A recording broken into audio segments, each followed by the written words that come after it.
Најнапред сакам да ги поздравам и охрабрам најхрабрите што останаа со сето трпение и ветувам дека ќе бидам кратка.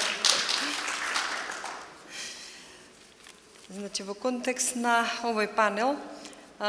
сакам да нагласам некои трендови кои што се случуваат на глобалната сцена. Всушност, капиталот е мобилен и тој секогаш одејќи по патот на профит и успех, значи секогаш, барајќи си го својот просперитет, се движал со предизвици со кои се соочува, но едновремено да постигајќи ново производство со цел да има поголема додадена вредност во своето производство,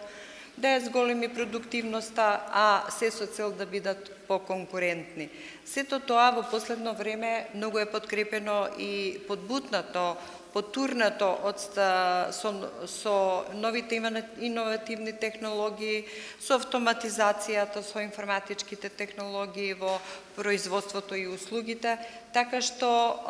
на тој начин веќе доаѓаме до тие трендови кои што неминовно секако ќе пристигнат и се во известна мера и во Македонија. Оние индикатори кои што ќе издвојам само неколку, кои што може да не направат повеќе или помалку иновативни или до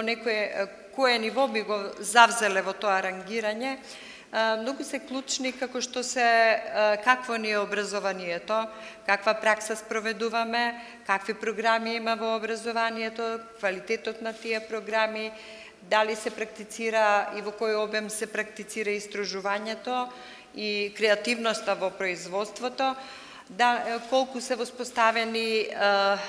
технолошко развојните центри, кои што всушност можат да увезат, да збогатат знаење, нови технологии, знаењето во менаџирањето и експертизата и слично. Како и да е, како еден краток заеднички именител од овие трендови,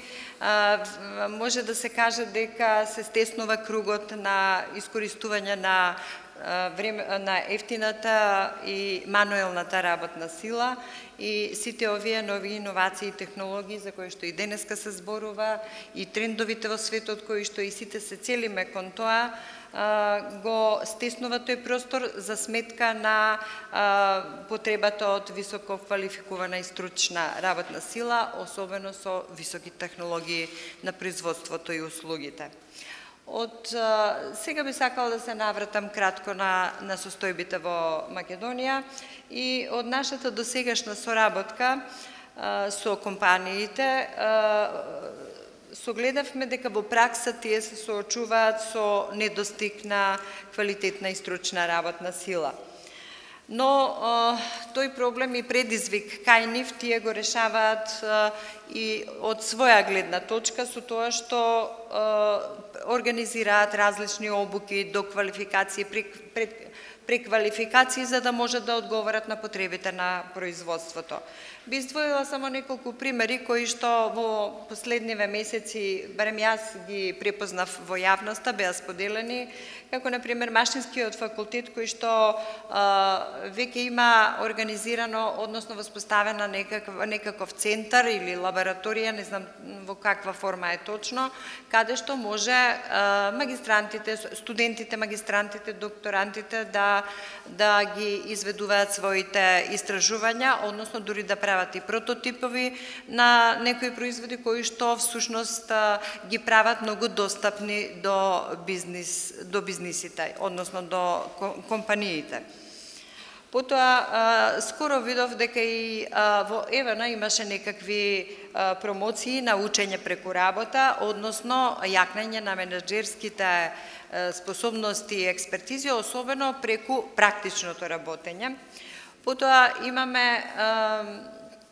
информации и сознанија дека странските инвеститори, како што се Дрекслер, Мајер, Ван Хол, исто така секојдневно работат на, ако може така да го наречеме, на тоа дуално образование, односно практиките ги изведуваат во своите погони во своите фабрики и потоа ги инкорпорираат во процесот на производството тие ново создадени, односно ново обучени работници. Скоро имаше и промоција на еден пилот проект од делегацијата на германското стопанство и тоа ќе се изведува во текот на следните 2 години, каде што повторно се става акцентот на дуалното образование со цел да може да се приближат барањата и потребите на бизнисот со новиот или постоечкиот капацитет на пазарот на трудот. Тоа ќе се изведува во Охрид, Прилеп, Кавадарци и Велес и се надевам дека потоа ќе стане и понатамошна пракса. Од аспект на владата, на надминувањето на овој јаз со потребниот стручен кадар, односно создавањето на тој стручен кадар, морам да нагласам дека последниве месеци интензивно се работи на реформите на образовниот систем, преку ставање акцент на зголемување на праксата, поврзување и правење на тесна корелација помеѓу компаниите и пазарот на труд, односно преку влијанието на компаниите, односно да придонесат во формирањето на образовните програми кои што ќе ги насочат во најширокиот опфат на потребите на бизнисот. Повторно исто ќе го нагласам, дуалното образование исто е една главна тема во овие реформски процеси. Исто така се практицира и обсервирањето на вештините, што значи дека се вршат анализи